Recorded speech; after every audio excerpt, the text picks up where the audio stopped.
एक मैग्नेट एक मेटल को अट्रैक्ट कर लेता है, लेकिन एक कागज़ या कपड़े को अट्रैक्ट नहीं करता। क्यों?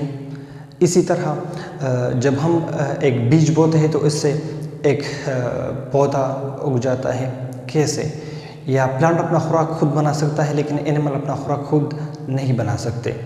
Hello and welcome to Sargej academy. इन्हीं सवालों का जवाब मैं लेक्चर में आपको जा के दूंगा, उससे रिलेटेड ब्रांच के अंदर। तो अभी स्टार्ट करते हैं साइंस से। Science is the knowledge which is obtained through observation and experiment. जो डिफिनीशन है वो बिल्कुल सिंपल है, आई थिंक आप लोगों को समझ आ गया होगा। लेकिन दो टर्म्स है जो मेरे ख्याल से आप लोगों के लिए नए होंगे, एक है ऑब्जर्वेशन एंड दूसरा है एक्सपेरिमेंट। ऑब्जर्वेशन किसी चीज़ को गौर से देखना ताकि आपके माइंड में उससे रिलेटेड की क्वेश्चंस पैदा हो जाए, और फिर उस जो सवालात आपके माइंड में पैदा हुए हैं उन पर काम करना, उन पर रिसर्च करना, उस पर एक्सपेरिमेंट करना, ताकि आप लोगों को एक कंक्लूजन मिल जाए, ताकि आप लोगों को उनके क्वेश्चन का जो है आंसर मिल जाए। तो ये था तो ये है डिफिनीशन ऑफ साइंस। इसे एक एग्जांपल के थ्रू समझते हैं। फॉर एग्जांपल, आपने देखा होगा कि जो दरख्त में जो फल होते हैं वो ज़मीन की तरफ गिरते हैं, लेकिन ऊपर की तरफ नहीं जाते। क्यों? ये आपका हो गया ऑब्जर्वेशन। तो आप फिर जाके इसके बारे में रिसर्च करते हैं, एक्सपेरिमेंट्स करते हैं, आपको ये पता चलता है कि जो ज़मीन के अंदर ग्रेविटेशनल फोर्स होती है, जिसकी वजह से ये पल जो है ऊपर की तरफ नहीं जाता बल्कि नीचे आते हैं। तो यह आपका हो गया एक्सपेरिमेंट। तो आपका ऑब्जर्वेशन भी हुआ था, उसके बाद आपका एक्सपेरिमेंट भी हुआ। तो आपको जो कंक्लूजन मिला, आपको जो आंसर मिले, उसे हम क्या कहेंगे? उसे हम कहेंगे साइंस। बिल्कुल सिंपल था ये। अच्छा, अब साइंस के जो तीन मेन ब्रांचेस है जिसे आप मैट्रिक और एपीसी लेवल पर पढ़ते हैं, वो है बायोलॉजी, केमिस्ट्री एंड फिजिक्स। तो सबसे पहले स्टार्ट करते हैं बायोलॉजी से। तो बिल्कुल साइंस की तरह इसका भी मैंने बिल्कुल सिंपल और बेसिक डिफिनीशन लिखा है, which is this biology is the study of life of what? Life of living organism, for example plants, animal and micro organism. तो इनके लाइफ के बारे में हम पढ़ते क्या है? तो इनके लाइफ के बारे में हम पढ़ते हैं इनकी एनाटॉमी, इनकी फिजियोलॉजी, इनकी मॉर्फोलॉजी एट्सेट्रा। लेकिन जो तीन मेन चीज़ें होते हैं वो यही होते हैं। एनाटॉमी क्या होती है? तो एनाटॉमी मीन जो लिविंग ऑर्गेनिज्म होते हैं उनके मुख्तलिफ स्ट्रक्चर के बारे में पढ़ते हैं, उनके ऑर्गन्स के बारे में हम पढ़ते हैं। फॉर एग्जांपल हार्ट हो गया, फॉर एग्जांपल अगर हम ह्यूमन की बात करें तो हार्ट हो गया, उसके लंग्स हो गए, इसी तरह ब्रेन हो गया, उसके बोन्स हो गए। तो ये सारा हम कवर करते हैं एनाटॉमी के अंदर।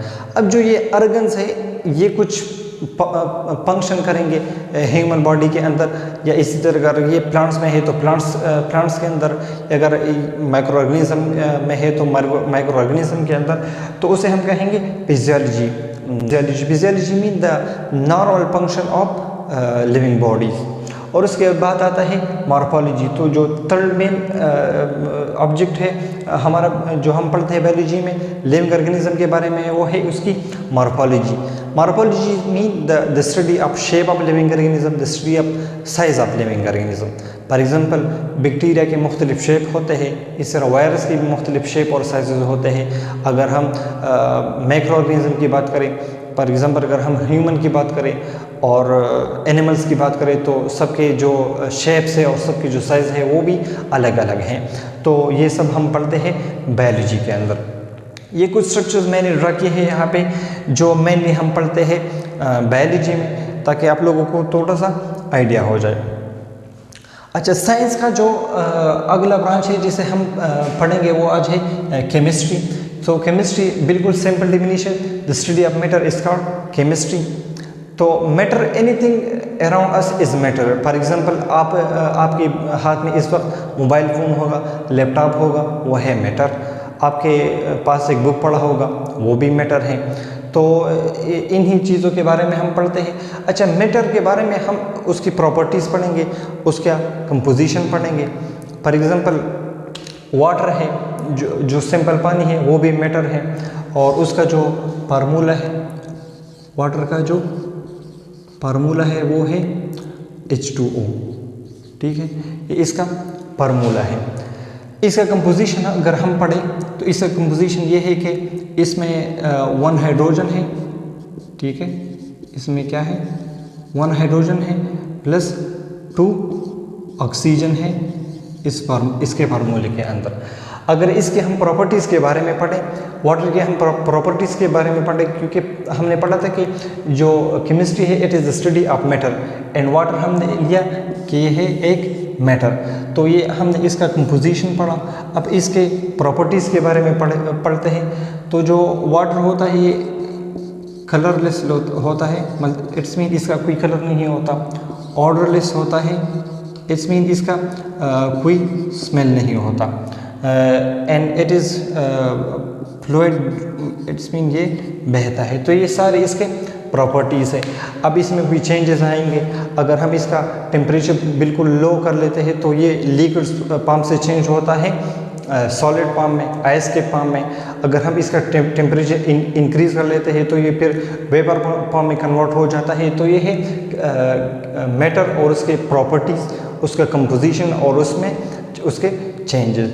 तो और ये कुछ स्ट्रक्चर्स है, जो कुछ डायग्राम्स है जो हम मेनली केमिस्ट्री के अंदर पढ़ते थे। इसके बाद जो थर्ड एंड लास्ट टॉपिक है हमारे पास वो है फिज़िक्स। ये भी साइंस का एक मेन ब्रांच है जो आप 9, 10 and class first year and second year में पढ़ते हैं। तो physics is the study of mutual relation between matter and energy. Major जो मैटर था उसको हम ऑलरेडी समझ गए कि मैटर क्या होता है। Energy mean the ability of a body to do work, ठीक है। तो अगर काम करने की सलाहियत को हम सिंपली एनर्जी कहते हैं। फॉर एग्जांपल हमारे पास एक कार है, ठीक है, हमारे पास एक कार है, वो है मैटर, और उसमें हम डालते हैं पेट्रोल, सीएनजी वगैरह जो उसे एनर्जी प्रोवाइड करती है। तो ये जब दोनों मिल जाते हैं तो ये काम करते हैं, ये गाड़ी चल जाती है। ये अगर हम बस में पेट्रोल वगैरह डालते हैं तो ये बस चल जाता है। तो ये उसका म्यूचुअल रिलेशनशिप हो गया। तो और ये इससे रिलेटेड फिज़िक्स के से रिलेटेड कुछ टर्म्स है, कुछ डायग्राम्स है जो हम मेनली फिज़िक्स में पढ़ते हैं। अच्छा, हमने वीडियो के स्टार्ट में बात की थी कि जब हम किसी मेटल को किसी मैग्नेट के करीब लाते हैं तो उसे अट्रैक्ट कर लेता है, लेकिन जो कपड़ा होता है या कागज़ होता है उसे अट्रैक्ट नहीं कर पाता। तो इसे हम पढ़ते हैं केमिस्ट्री के अंदर। और ऐसा क्यों होता है? ऐसा इसलिए होता है क्योंकि जो मैग्नेट होता है वो मेटल को इसलिए अट्रैक्ट करता है क्योंकि एग्जाम्पल ये हमारे पास था एक मैग्नेट, ठीक है, ये है मैग्नेट, और ये था एक मेटल। तो इनके इस तरह हो जाता है कि इनके बीच में एक मैग्नेटिक फील्ड बन जाता है और ये एक दूसरे को क्या कर लेता है, एक दूसरे को अट्रैक्ट कर लेता है। लेकिन जो कागज़ होते हैं या जो पेपर होते हैं उसका जो है इस मैग्नेट के साथ वो मैग्नेटिक फील्ड नहीं बनता। इसकी वजह से वो क्या हो जाता है, वो उसे अट्रैक्ट नहीं कर पाता। ये एक रीज़न हो गया। और इसका जो सेकंड रीज़न है, अगर आप देखें तो इनके अंदर एटम्स होते हैं, एटम्स के अंदर इलेक्ट्रॉन होते हैं जिसकी वजह से एक दूसरे को अट्रैक्ट कर लेते हैं। तो जब अपोजिट चार्जेस मिल जाते हैं तो वो एक दूसरे को क्या करते हैं, अट्रैक्ट कर लेते हैं। लेकिन अगर सेम चार्जेस मिल जाए, फॉर एग्जांपल मैग्नेट पर जो चार्ज हो, फॉर एग्जांपल मैग्नेट पर पॉजिटिव चार्ज है और इधर कपड़े पर या जो कागज़ होता है उस पर भी पॉजिटिव चार्ज है, तो एक दूसरे को अट्रैक्ट नहीं करेगा। अट्रैक्शन तब होगी जब इस एक के अंदर पॉजिटिव चार्ज होगा और दूसरे पे वो नेगेटिव चार्ज होगा, तो तब ये एक दूसरे को अट्रैक्ट कर पाएंगे। ये था हमारा फर्स्ट नंबर एग्जांपल जो हम केमिस्ट्री के अंदर पढ़ते हैं। अच्छा, मैंने दूसरा एग्जांपल दिया था कि हम बीज बोते हैं और कुछ टाइम बाद उससे वो एक पूरा दरख्त बन जाता है। तो ये हम पढ़ते हैं बायोलॉजी के अंदर। या थर्ड क्वेश्चन मैंने आपसे आप लोगों के सामने रखा था कि जो प्लांट्स होते हैं वो अपना खुराक खुद बनाते हैं, लेकिन एनिमल अपना खुराक नहीं बना सकते, क्योंकि प्लांट के लीफ में, फॉर एग्जांपल ये हो गया प्लांट का लीफ, इधर ना इसके जो लीफ है, लीफ में एक स्ट्रक्चर होता है जिसे हम कहते हैं क्लोरोप्लास्ट, ठीक है।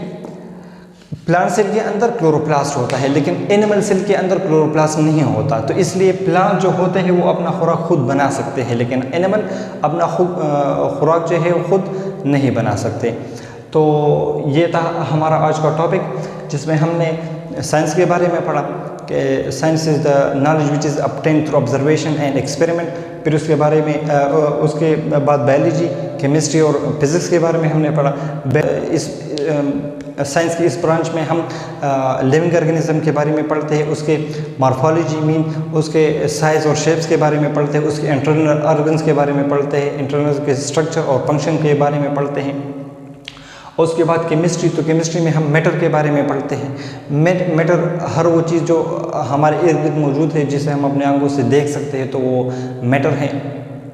और उसमें जो चेंजेस आते हैं, उसकी जो प्रॉपर्टीज़ होती हैं मैटर की, वो हम पढ़ते हैं। फिर उसके बाद आया फिज़िक्स में हम मैटर और एनर्जी की जो म्यूचुअल रिलेशनशिप होता है उसके बारे में पढ़ते हैं। ये था आज का हमारा टॉपिक। इंशाल्लाह मिलते हैं नेक्स्ट लेक्चर में, तब तक के लिए अल्लाह हाफिज़।